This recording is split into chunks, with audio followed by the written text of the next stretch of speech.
Hello friends, my name is Kajal और आप सभी का स्वागत है मेरे चैनल पर। और आज की इस वीडियो में हम डिस्कस करने वाले हैं यूपीडीएलएड फर्स्ट सेमेस्टर सब्जेक्ट जो है वो है आपका सामाजिक अध्ययन। ठीक है।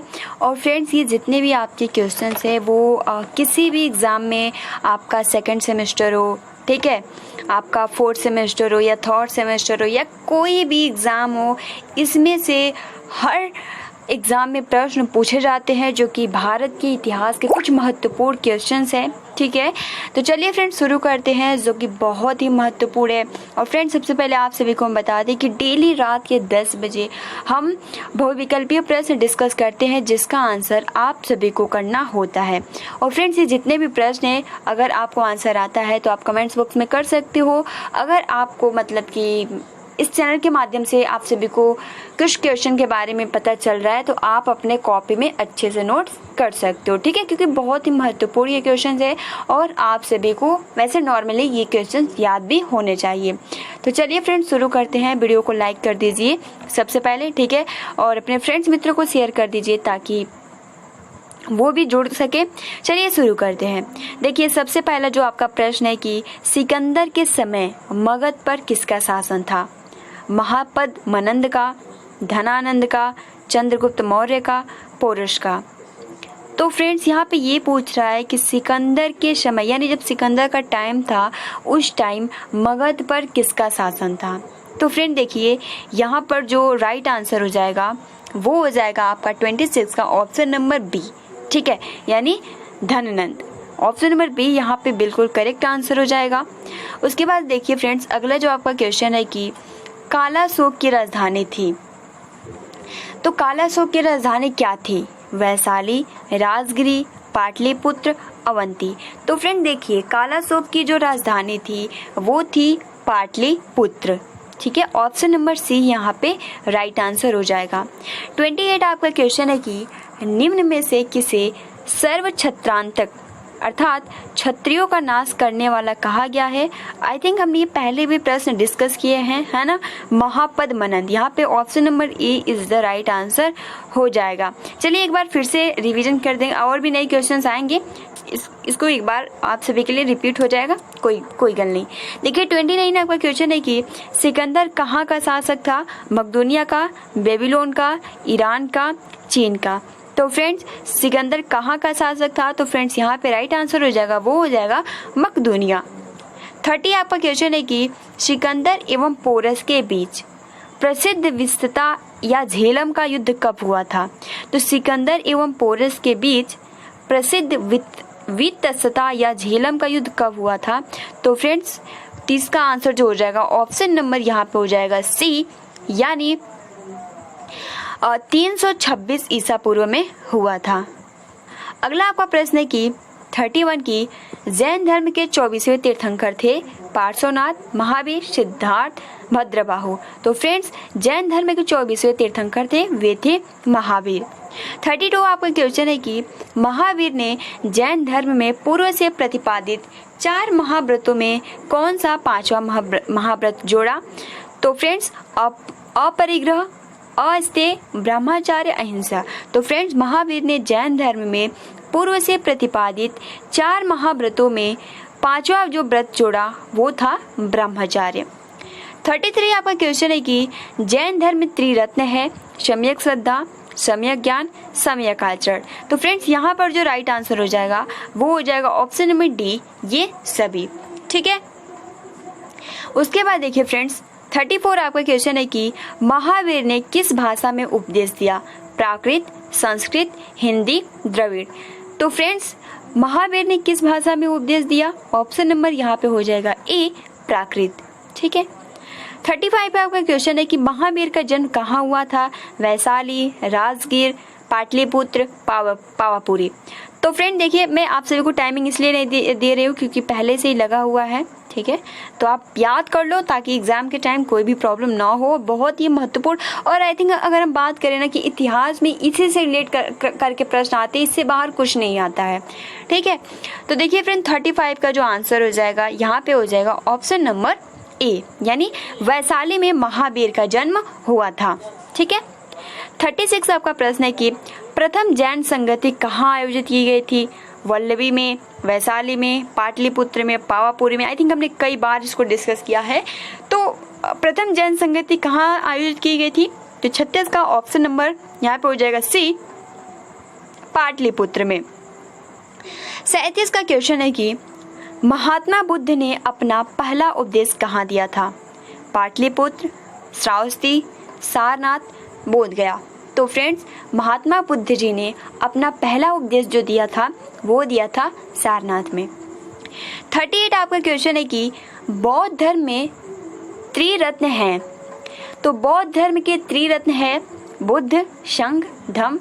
यहाँ पे ये सभी यानी आपके तीनों ही त्रिरत्न जो है वो है बुद्ध, शंख और धम्म।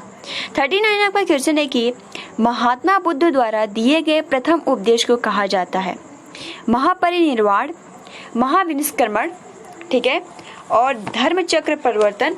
तो फ्रेंड देखिए यहाँ पर जो राइट आंसर हो जाएगा वो हो जाएगा ये सभी, यानी महात्मा बुद्ध द्वारा, ठीक है। यानी जब महात्मा बुद्ध ने अपना प्रथम उपदेश कहाँ पे दिया था, तो ये भी अभी हमने ऊपर डिस्कस किया, तो उसको हम क्या बोलते हैं, यानी जब पहला उपदेश दिया सारनाथ में तो उसको हम धर्म चक्र परिवर्तन बोलते हैं, ठीक है। अब देखिए वहाँ पे ऑप्शन एक दिख रहा है आपको, महापरिनिर्वाण। इसका क्या मतलब होता है? महापरिनिर्वाण ये इसका मतलब होता है यानी जब बुद्ध की मृत्यु, ठीक, यानी महात्मा बुद्ध की मृत्यु जब 80 वर्ष की अवस्था में आई थिंक हुई थी, है ना, 80 वर्ष की अवस्था में, यानी आप कह सकते हो कि 483 ईसा पूर्व में कुशीनरा यानी देवरिया उत्तर प्रदेश में चुंद द्वारा अर्पित भोजन करने के बाद, ठीक है, हो गई थी। तो इसलिए इसको हम क्या बोलते हैं? महापरिनिर्वाण। ये बहुत ही महत्वपूर्ण। महापरिनिर्वाण किससे संबंधित है? यानी जब महात्मा बुद्ध जी की मृत्यु होती है तो इसलिए इसको महापरिनिर्वाण कहते हैं। सेकंड जो आप देख सकते हो महाविनिष्क्रमण। महाविनिष्क्रमण का क्या मतलब होता है? तो ये भी बहुत ही महत्वपूर्ण पॉइंट है।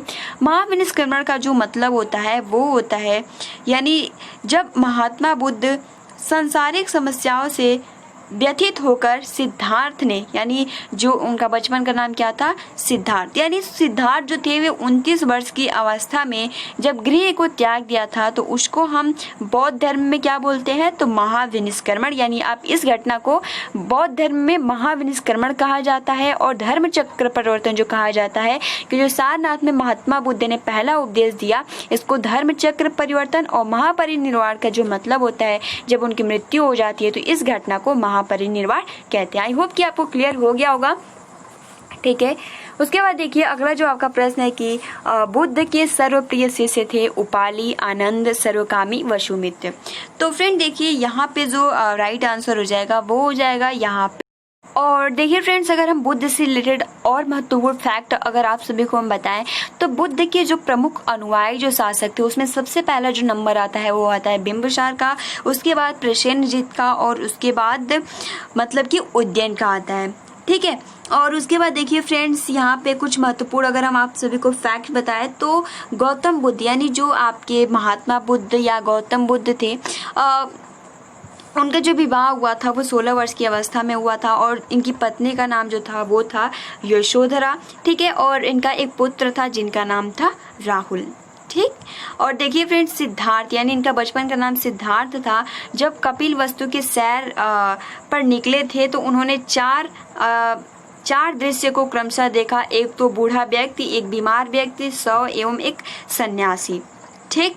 और फ्रेंड देखिए गौतम बुद्ध का जो जन्म हुआ था वो हुआ था 563 ईसा पूर्व और कपिल वस्तु के लुम्बिनी नामक स्थान पर हुआ था, ठीक है। ये महत्वपूर्ण पॉइंट्स। और फ्रेंड्स उनके पिता का जो नाम था वो था सुदोधन और इनके बचपन का जो नाम था वो था सिद्धार्थ। तो और देखिए फ्रेंड्स सबसे महत्वपूर्ण पॉइंट्स यानी लाइट ऑफ एशिया किसको कहा जाता है? तो लाइट ऑफ एशिया यानी ज्योतिपुंज किसको कहा जाता है? तो महात्मा बुद्ध यानी गौतम बुद्ध को ही क्या बोला जाता है? लाइट ऑफ एशिया कहा जाता है। सबसे महत्वपूर्ण ये पॉइंट्स है, आप अपने कॉपी में अच्छे से लिख लीजिएगा, ठीक है। चलिए हम आगे बढ़ते हैं।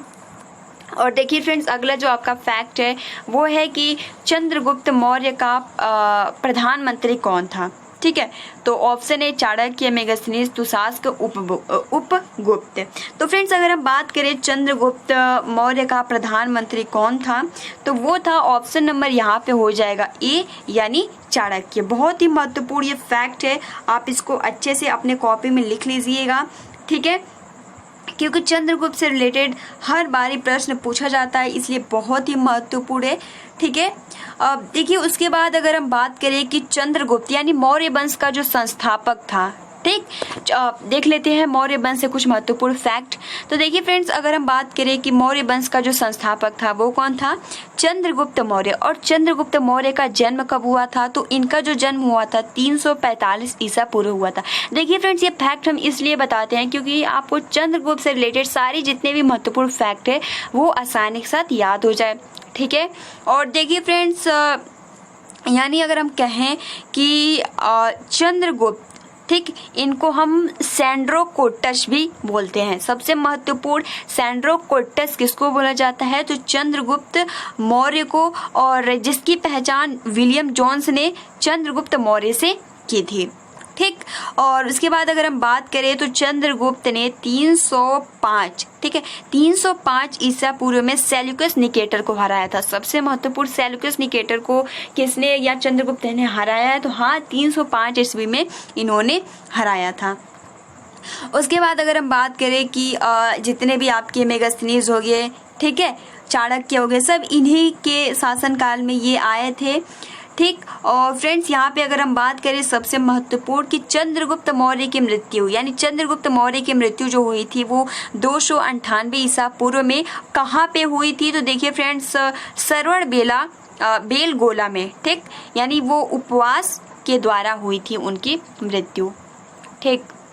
देखिए ऑप्शन नंबर देखिए यहाँ पे ए, और देखिए 42 आपका क्वेश्चन। देखिए अगर हमने महत्वपूर्ण फैक्ट अभी डिस्कस किया और देखिए क्वेश्चन भी आ गया कि चंद्रगुप्त मौर्य ने अपना अंतिम समय कहाँ बिताया था, तो फ्रेंड्स अभी देखो ना, श्रवण बेलगोला यानी अभी मैंने डिस्कस किया, और आई होप कि आपको कभी नहीं बोलेगा कि इनका मृत्यु किसके द्वारा हुआ था, तो यानी उपवास जब वो कर रहे थे तो उसके थ्रू इनकी मृत्यु हो गई थी। यानी आप कह सकते हो कि इनकी जो मृत्यु हुई थी वो 298 ईसा पूर्व में हुई थी, ठीक। और देखिए फ्रेंड्स अगर एक और महत्वपूर्ण आप सभी को हम फैक्ट आप सभी को बताया कि प्लूटार्क यानी जो प्लूटार्क एक थे, उनके अनुसार सेल्यूकस को 500 हाथी उपहार में दिए गए थे। बहुत सारे अभी महत्वपूर्ण फैक्ट रह जाते हैं। चलिए हम आगे बढ़ते हैं क्वेश्चन की तरफ क्योंकि बहुत ज्यादा टाइम लग जाएगा।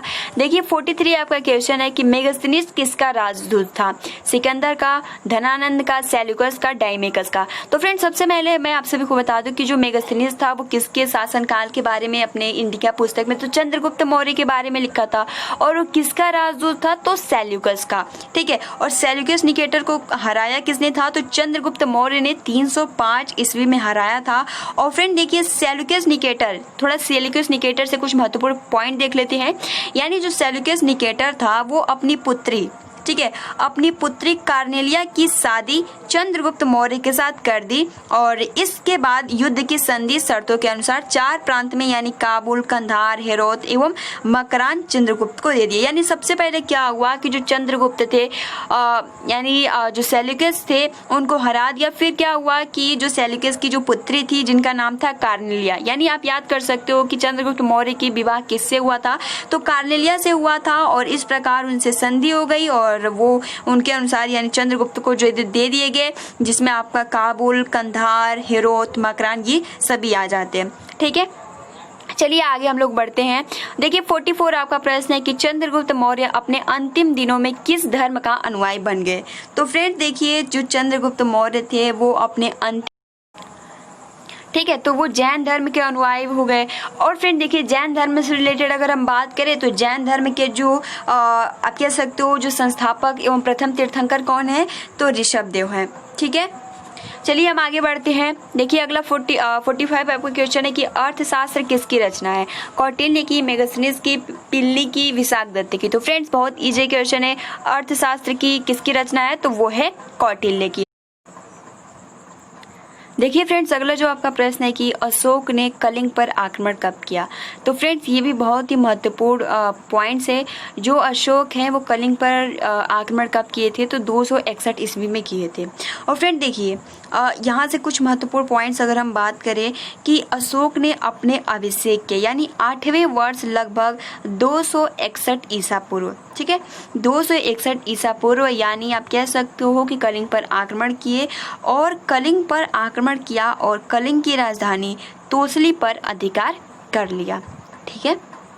और फ्रेंड्स जो अशोक थे वे बिंदुसार का उत्तराधिकारी थे, ठीक है, यानी अशोक महान हुआ कब गद्दी पर बैठा, तो 269 ईसा पूर्व में मगध की राजगद्दी पर बैठा, ठीक।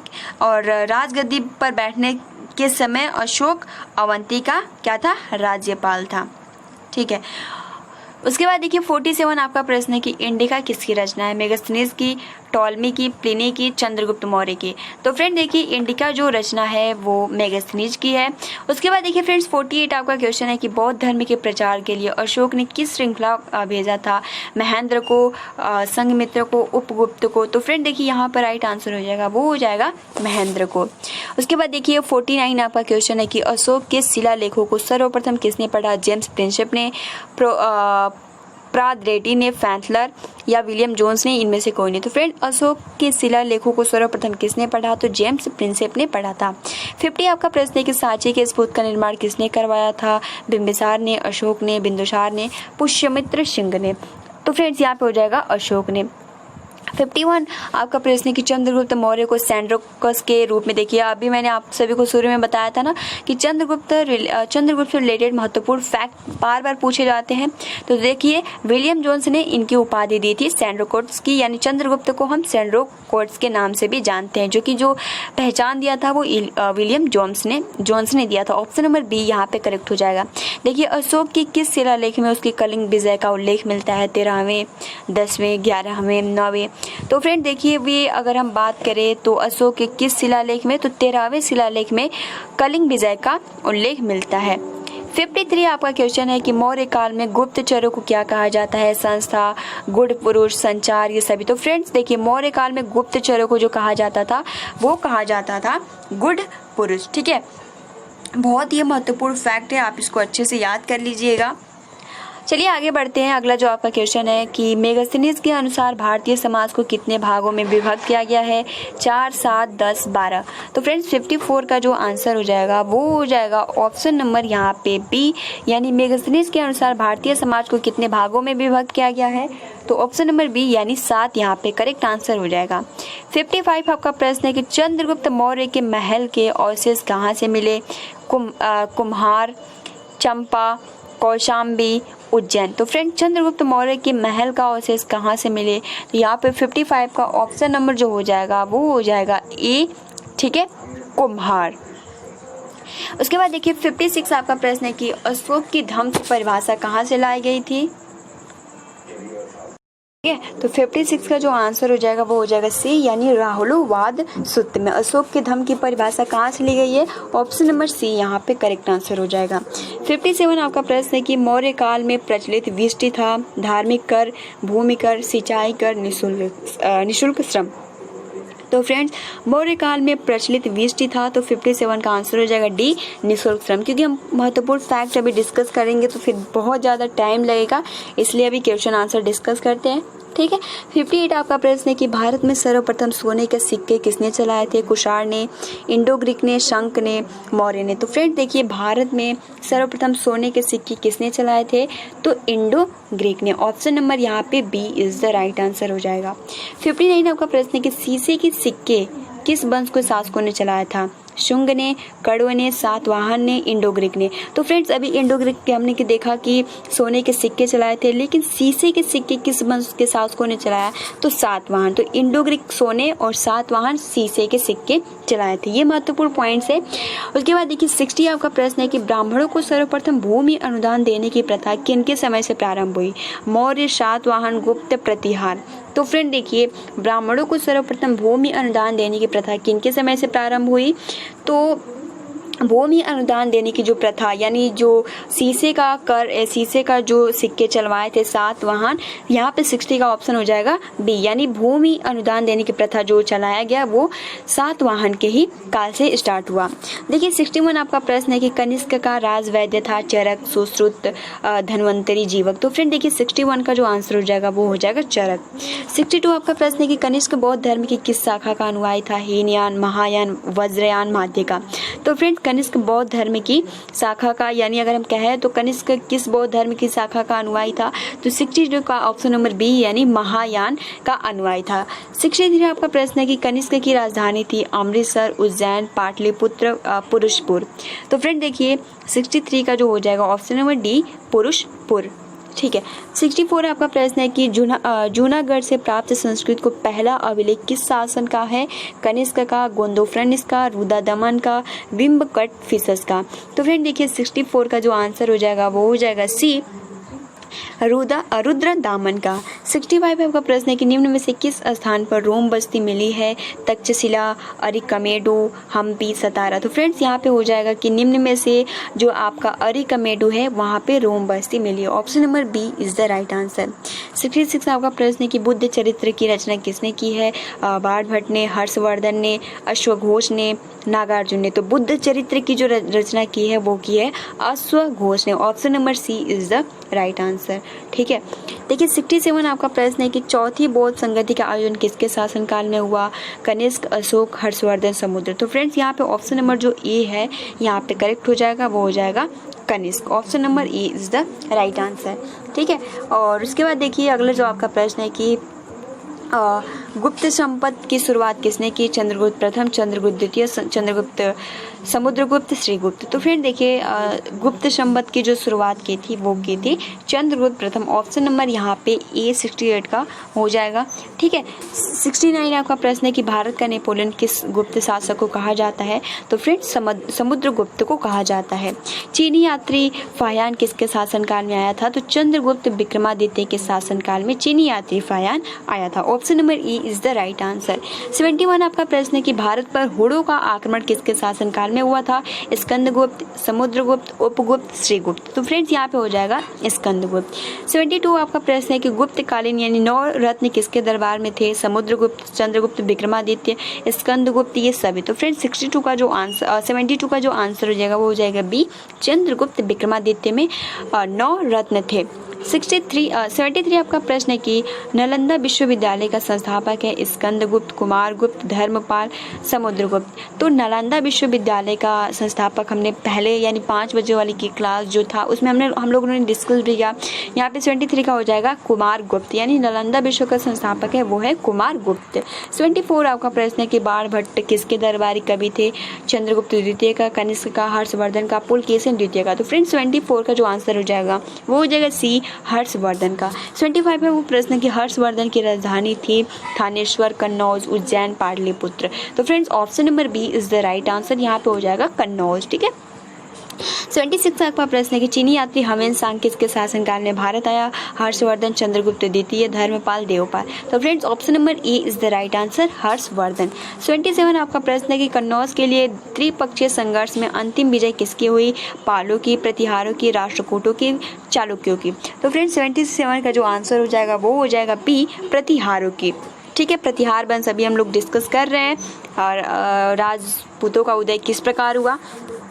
78 आपका प्रश्न है कि किस राष्ट्रकूट शासक ने एलोरा के पर्वतों को कटवाकर प्रसिद्ध कैलाश मंदिर का निर्माण किया? तो इंद्र द्वितीय, कृष्ण तृतीय, कृष्ण प्रथम, इंद्र प्रथम। तो फ्रेंड्स ऑप्शन नंबर यहाँ पे हो जाएगा सी, कृष्ण प्रथम ने एलोरा के पर्वतों को कटवाकर प्रसिद्ध कैलाश मंदिर का जो निर्माण करवाया था अभी हमने डिस्कस भी किया था। ठीक है। आई थिंक शाम के 5 बजे वाली क्लास में कैलाश मंदिर का निर्माण जो करवाया था वैद्यनाथ मंदिर का वो कृष्ण प्रथम ही था, जो कि अभी अगर हम बात करें तो जो किसके शासनकाल यानी आप कह सकते हो चंदेल वंश के शासनकाल से रिलेटेड है, कृष्ण प्रथम। ठीक है, उसके बाद देखिए 79 आपका प्रश्न है कि वातपी किसकी राजधानी है, चोल की, चेर की, पांडे की, चालुक्य। तो ऑप्शन नंबर यहाँ पे D is the right answer. Last आज का क्वेश्चन है कि स्थानीय स्वशासन किसके प्रशासन की मुख्य विशेषता थी, चोल, चालुक्य, राष्ट्रकूट, पाल। तो फ्रेंड 80 का जो आंसर हो जाएगा वो हो जाएगा ऑप्शन नंबर यहाँ पे बी, सॉरी ए, यानी स्थानीय स्वशासन किसके प्रशासन की विशेषता थी। तो 80 का हो जाएगा Chola, option number E is the right answer. तो फ्रेंड्स आज के लिए इतना ही, वीडियो को लाइक कर दीजिए अभी तक आपने लाइक नहीं किया है तो, ठीक है, और अपने फ्रेंड्स मित्रों को शेयर कर दीजिए। और डेली ऐसे ही कुछ नए क्वेश्चन आप सभी के साथ हम डिस्कस करेंगे और बहुत ही महत्वपूर्ण और बहुत ही महत्वपूर्ण फैक्ट वाले क्वेश्चन है जो कि किसी भी एग्जाम में बार बार पूछे जाते हैं और आप भी किसी से भी पूछ सकते हो क्योंकि बहुत ही ये महत्वपूर्ण क्वेश्चन है। ठीक है, तो फ्रेंड्स आज के लिए इतना ही, मिलते हैं अब कल। ठीक, आप सभी को मेरी तरफ से शुभ रात्रि, good night, have a sweet dreams.